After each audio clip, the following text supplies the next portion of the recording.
यह कहानी एक छोटे से गांव में घटित हुई, जहां लोग अंधविश्वास में फंसे हुए थे। यह गांव हरियाली और शांत वातावरण के लिए मशहूर था, लेकिन इसके किनारे पर एक घना जंगल फैला हुआ था। गांव वालों का मानना था कि इस जंगल में बुरी शक्तियां निवास करती हैं और वहां जाने की हिम्मत बहुत कम लोग करते थे। गांव के बीचों बीच एक बड़ा सा मंदिर था, और इसी मंदिर में रहता था एक मशहूर बाबा, जिसे लोग महान दिव्य ज्योतिष बाबा कहते थे। वह बाबा लोगों को यह यकीन दिलाता था कि उसकी शक्तियों से किसी भी बीमारी का इलाज किया जा सकता है और किसी भी समस्या का समाधान मिल सकता है। बाबा के नाम की महिमा इतनी फैली हुई थी कि दूर दूर से लोग उसकी पूजा करने आते थे। लेकिन कुछ लोग बाबा की बातों को सच्चा नहीं मानते थे। गांव के ही एक युवक, रघु, ने बाबा की असलियत पर शक किया। रघु एक मेहनती और समझदार किसान था, जो आधुनिक सोच रखता था। उसने देखा था कि बाबा का आशीर्वाद पाने वाले कई लोग बाद में भी परेशानियों से जूझते रहे। एक दिन रघु ने अपने दोस्तों के साथ यह तय किया कि वह बाबा की सच्चाई का पता लगाकर रहेगा। एक अंधेरी रात, जब पूरा गांव सो रहा था, रघु और उसके 3 दोस्त मोहन, गोकुल और सुरेश बाबा के मंदिर की ओर चल पड़े।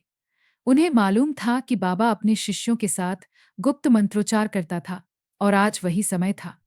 जैसे ही वे मंदिर के पास पहुंचे, उन्होंने देखा कि बाबा के कमरे से हल्की हल्की रोशनी और अजीब सी आवाजें आ रही थीं। धीरे धीरे वे खिड़की के पास जाकर झांकने लगे। जो उन्होंने देखा, उससे उनके रोंगटे खड़े हो गए।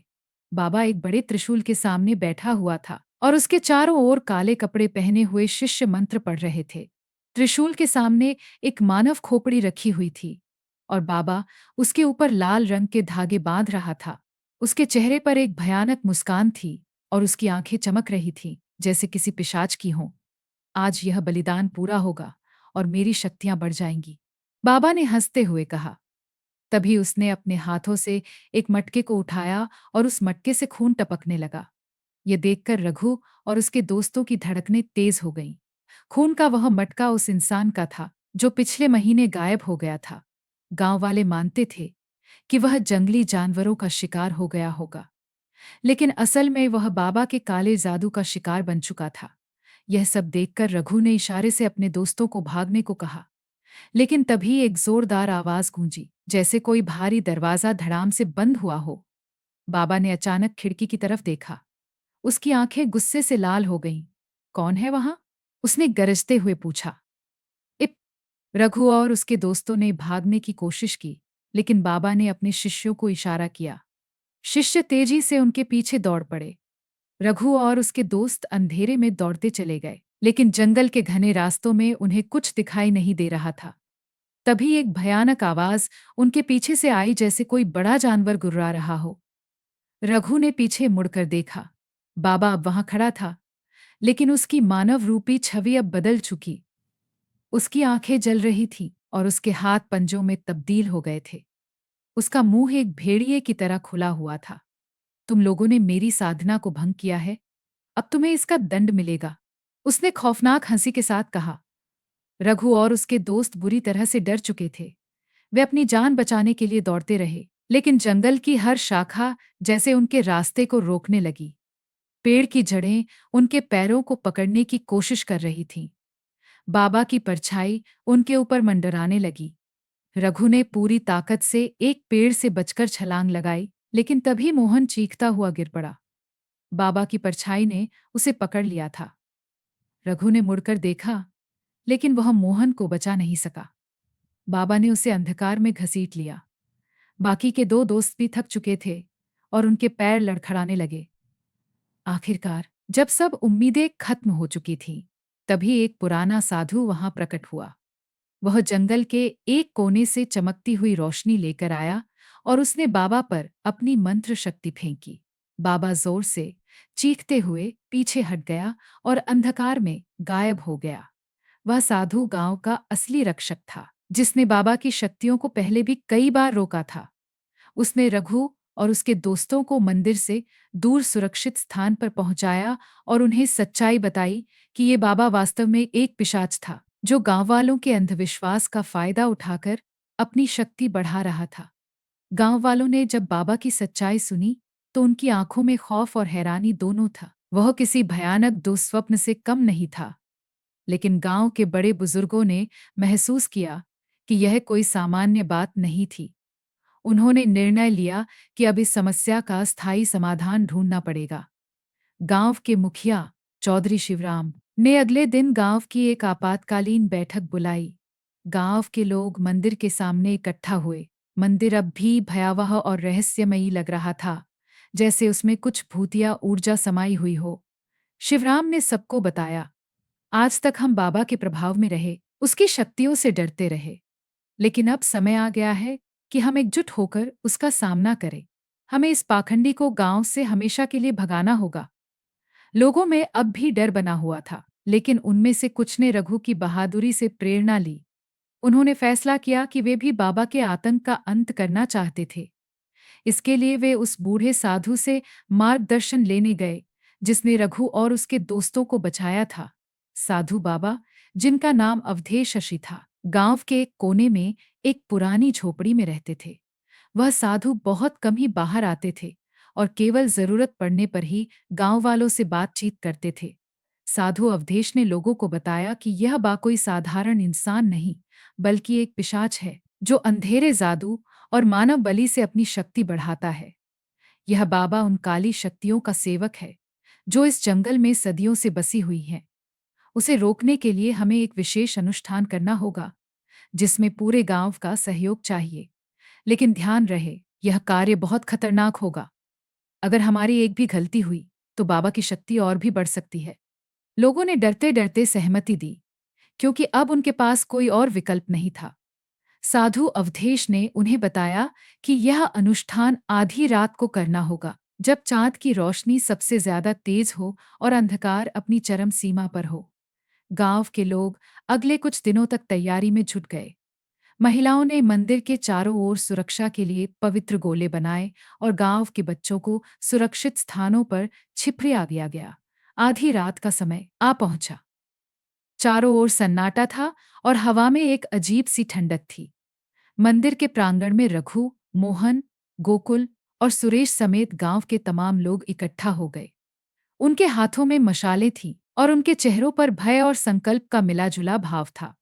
साधु अवधेश ने मंत्रोच्चार शुरू किया। उनके मंत्रों की आवाज गूंजने लगी और ऐसा प्रतीत हुआ कि मंदिर के चारों ओर एक अदृश्य सुरक्षा कवच बन रहा हो। तभी हवा में एक विचित्र हलचल हुई। आसमान में काले बादल घिर आए और बिजली चमकने लगी। बाबा की भयानक हंसी चारों ओर गूंजने लगी। मंदिर के दरवाजे अपने आप खुल गए और बाबा अब पूरी तरह से एक राक्षसी रूप में बाहर निकला। उसकी आंखें आग की तरह जल रही थीं और उसका चेहरा किसी दानव जैसा विकृत हो गया था। तुम लोग मेरी साधना को तोड़ने की कोशिश कर रहे हो, उसने गरजते हुए कहा। अब कोई नहीं बचेगा। बाबा ने अपने दोनों हाथ हवा में उठाए और अचानक उसके चारों ओर काली छायाएं बनने लगीं। ये छायाएं राक्षसों की तरह दिख रही थीं और गांव वालों की ओर बढ़ने लगीं। कुछ लोग डर के मारे पीछे हटने लगे, लेकिन साधु अवधेश ने एक शक्तिशाली मंत्र का जाप किया और अपनी माला बाबा की ओर फेंकी। माला बाबा के माथे से टकराई और एक तीव्र प्रकाश उत्पन्न हुआ। बाबा चीखता हुआ पीछे हट गया, लेकिन उसने तुरंत एक और चाल चली। उसने अपने मंत्रों से हवा को घना बना दिया, जिससे लोग सांस नहीं ले पा रहे थे। रघु ने हिम्मत दिखाई और बाबा की ओर बढ़ा। उसके हाथ में एक पवित्र त्रिशूल था, जो उसे साधु अवधेश ने दिया था। रघु ने अपने दोस्तों की मदद से बाबा की परछाइयों को भगाने की कोशिश की। मोहन और गोकुल ने पवित्र राख का छिड़काव किया, जबकि सुरेश ने मशाले लेकर उस ओर दौड़ा। बाबा की शक्तियां कमजोर पड़ने लगीं। उसकी चीखें तेज हो गईं और वह तड़पने लगा। तुम लोग नहीं जानते कि किससे खेल रहे हो, उसने गुस्से में कहा, लेकिन उसकी आवाज अब कांपने लगी थी। तभी साधु अवधेश ने अंतिम मंत्र पढ़ा और बाबा का शरीर धुएं में बदलकर बिखर गया। उसकी सारी काली शक्तियां एक जोरदार विस्फोट के साथ खत्म हो गईं और हवा फिर से साफ हो गई। गांव वालों ने चैन की सांस ली। बाबा का आतंक हमेशा के लिए खत्म हो चुका था। मंदिर के ऊपर एक उजली किरण फैली, मानो देवताओं ने गांव पर अपनी कृपा बरसाई हो। लेकिन साधु अवधेश ने सभी को चेतावनी दी, यह तो सिर्फ एक लड़ाई थी। याद रखो, बुरी शक्तियां कभी पूरी तरह समाप्त नहीं होती। हमें हमेशा सच्चाई और अच्छाई की राह पर चलते रहना होगा। गांव ने अब नई शुरुआत की। लोग पहले से ज्यादा एकजुट और सतर्क हो गए। अंधविश्वास का जाल धीरे धीरे टूट गया और गांव फिर से खुशहाल होने लगा। लेकिन जब भी कोई नया बाबा या तांत्रिक गांव में आता, लोग रघु और उसके दोस्तों की बहादुरी की कहानी याद करते। यह कहानी उन्हें याद दिलाती थी कि सच्चाई के आगे हर बुरी शक्ति हार जाती है, चाहे वह कितनी ही भयावह क्यों न हो। और उस घने जंगल में अब भी रात के समय कभी-कभी एक भयानक हंसी की आवाज गूंजती है। कहते हैं कि वह बाबा की बुरी आत्मा है, जो अब भी अपनी खोई हुई शक्ति को वापस पाने के लिए भटकती रहती है। लेकिन गांव वाले अब डरते नहीं, क्योंकि वे जानते हैं कि अंधकार के बाद हमेशा प्रकाश आता है। बाबा के अंत के बाद भी गांव वालों के दिल में एक अनजाना भय घर कर गया था। रातों को गांव में सन्नाटा पहले से भी अधिक गहरा हो गया था और लोगों के चेहरों पर एक अजीब सा तनाव बना रहता था। बाबा की राक्षसी हंसी का डर गांव से पूरी तरह नहीं मिटा था और हर अंधेरी रात को किसी अनहोनी की आशंका लोगों की नींदें उड़ा देती थी। रघु, जिसने बाबा का सामना किया था, अब भी उस भयावह रात को नहीं भूल पाया था। हर रात उसे डरावने सपने आते। वह देखता कि बाबा की परछाई फिर से लौट आई है, उसकी ओर बढ़ रही है और जंगल की छायाएं उसे घेर रही हैं। उसकी माँ पार्वती उसे सांत्वना देती, बेटा, वह बुरा समय अब बीत गया है। हमें अपनी जिंदगी में आगे बढ़ना चाहिए। लेकिन रघु जानता था कि कुछ अब भी सही नहीं था। गांव में छोटे-मोटे अजीब हादसे होने लगे थे।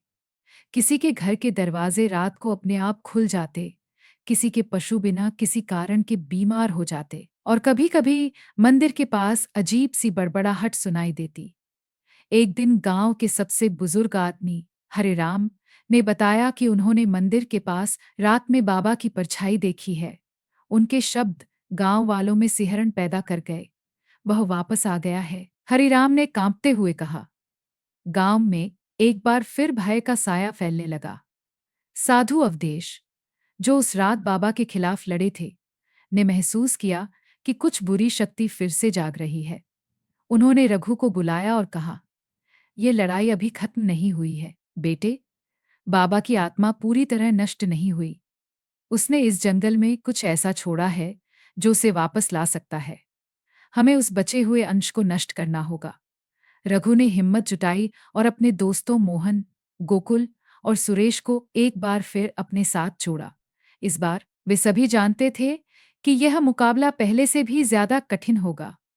साधु अवधेश ने उन्हें एक विशेष अनुष्ठान की योजना बताई, जिसमें जंगल के गहरे हिस्से में जाना था, जहां बाबा ने अपनी सबसे भयानक साधना की थी।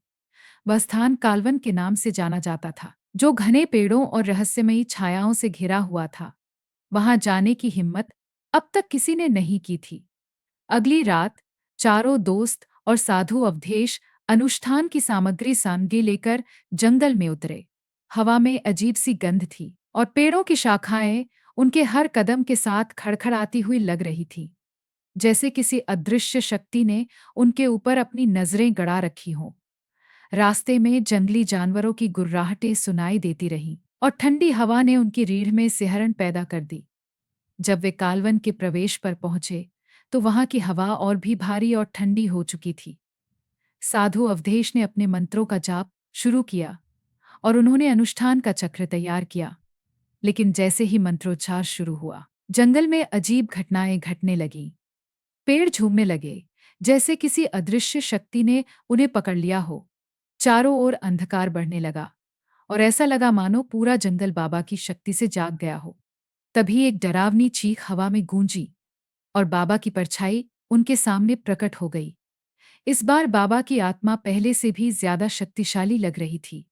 उसकी आंखें आग की लपटों जैसी जल रही थीं और उसका शरीर धुएं के काले बवंडर से बना हुआ था। तुम लोग मुझे फिर से रोकने आए हो। उसकी आवाज में क्रोध और नफरत का ज्वार उमड़ रहा था। यह जंगल अब मेरा है और मैं इस बार हमेशा के लिए लौटूंगा। बाबा ने अपना हमला शुरू किया। काले साए अचानक पेड़ों से निकलकर रघु और उसके दोस्तों पर टूट पड़े। मोहन की टॉर्च अचानक बुझ गई और उसने महसूस किया कि कोई ठंडा हाथ उसकी गर्दन को पकड़ रहा है। वह चीख पड़ा। गोकुल ने पवित्र राख को हवा में छिड़कने की कोशिश की, लेकिन हवा इतनी तेज थी कि राख उड़कर गायब हो गई। सुरेश के हाथ से मशाल गिर गई और वह आग बुझते ही अंधकार में खो गया। रघु ने देखा कि सब कुछ बिखर रहा है। उसने अपनी पूरी ताकत से बाबा की ओर बढ़ने की कोशिश की, लेकिन बाबा ने एक जादुई धक्का देकर उसे जमीन पर गिरा दिया। तुम्हारी हिम्मत कितनी भी हो, लेकिन मेरी शक्ति असीमित है, बाबा ने गरजते हुए कहा। तभी साधु अवधेश ने आखिरी उम्मीद के साथ अपनी माला उठाई और बाबा की ओर मंत्र फेंका। लेकिन इस बार बाबा तैयार था। उसने अपनी काली शक्ति से साधु अवधेश के मंत्रों को रोक दिया और उन्हें पीछे धकेल दिया। साधु अवधेश नीचे गिर गए और उनकी माला टूटकर बिखर गई। बाबा अब विजयी महसूस करने लगा और उसकी हंसी चारों ओर गूंजने लगी। रघु की आंखों में आंसू आ गए। उसे लगा कि सब कुछ खत्म हो गया है, लेकिन तभी उसे अपनी माँ की बातें याद आईं। सच्चाई के आगे हर बुरी शक्ति हारती है। उसने अपनी जेब से एक छोटी सी माँ की दी हुई माला निकाली।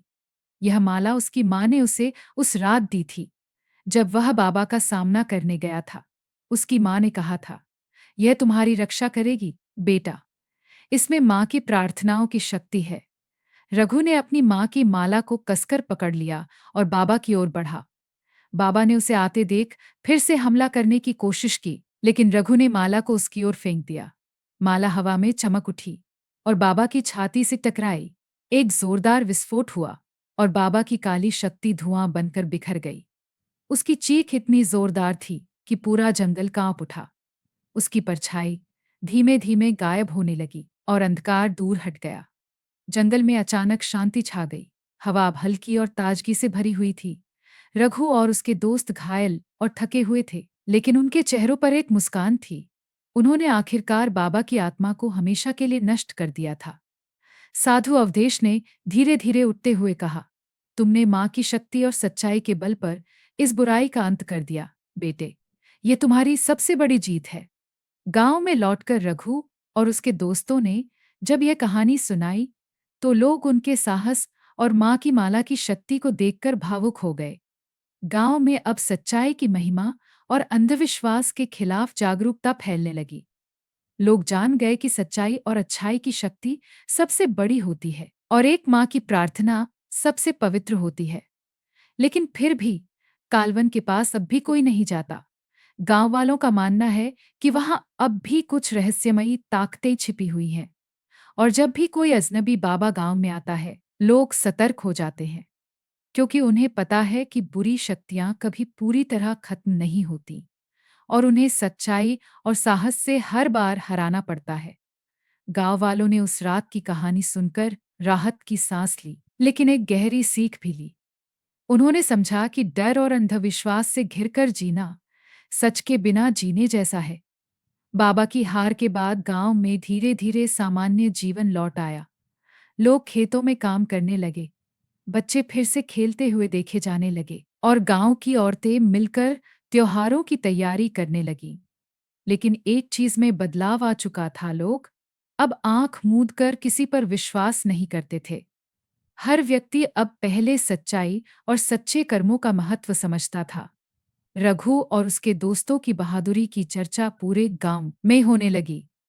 गांव वाले उन्हें सम्मान देने लगे और समझ गए कि इस जीत के पीछे न सिर्फ उनकी हिम्मत बल्कि सच्चाई और मां की आस्था की ताकत भी थी।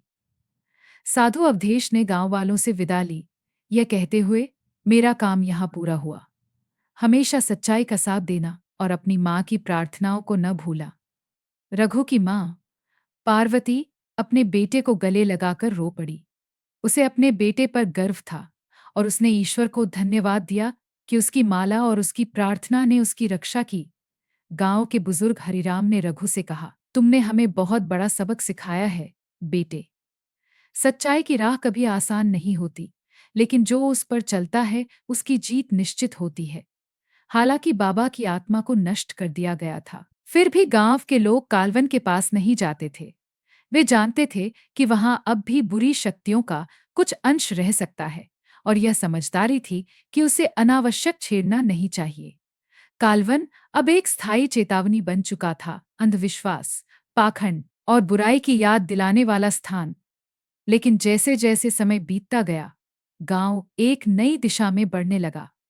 वहां शिक्षा और समझदारी फैलने लगी।